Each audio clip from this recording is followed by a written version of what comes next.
In 1 Kings chapter 19, Elijah faces wind, earthquakes, and fire, things historically linked to divine manifestation. Yet the text explicitly states that the Lord was not in them. Now pay attention, scripture is not denying that God acts powerfully. It is correcting Elijah's expectation that God's presence must mirror spectacle, exhausted, fearful, and disoriented. Elijah is strengthened through a low whisper. See, God is engaging in a way with Elijah that is relational, in a way that has purpose and not theatrical. Sometimes we get so caught up in signs and miracles that we can't see God right in front of us, meeting us where we are, relationally. Now Elijah is tired, he's defeated.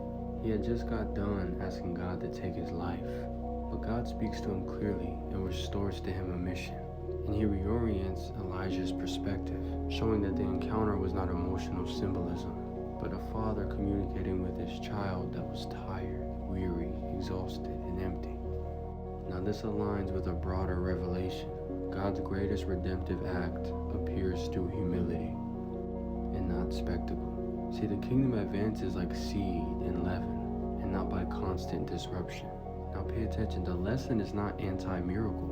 God himself performs miracles. Christ himself performs miracles. Scripture affirms miracles, but scripture is against misidentification. God must be known by his word and his character, not by intensity or experiences. See, spiritual maturity recognizes him when he speaks quietly, just as it recognizes him when he moves publicly.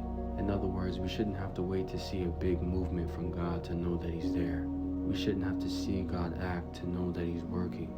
We shouldn't have to know God's plan to know that he has a plan.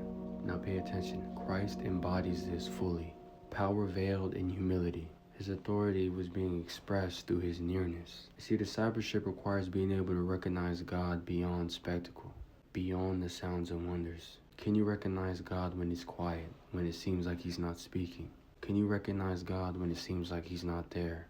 It's trust and faith in God's character, and not in what we see.